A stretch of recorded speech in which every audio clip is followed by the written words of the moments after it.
এইসব টাকা আমি তাকেই দিব যে আমাকে তার সাথে রাখবে। বাবা, আপনাকে তো আমরাও রাখতে চাই, কিন্তু আমাদের ঘর তো অনেক ছোট, আর আমি এত টাকাও কামাই না যে আমি আপনাকে ভালো একটা লাইফ দিতে পারবো। কোনো ব্যাপার না বাবা, আমি রাখবো আপনাকে আমার সাথে।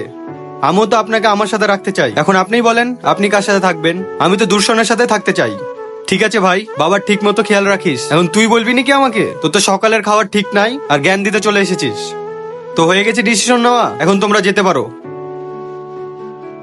এই নেন আপনার জিনিস, আর বের হন আমার বাসা থেকে। কি হলো বৌমা, আমি কি কোনো ভুল করেছি নাকি? না, ভুল তো আমাদের হয়েছে যে আমরা আপনাকে বাসায় রেখে দিয়েছি। এভাবে কেন বলছো বৌমা?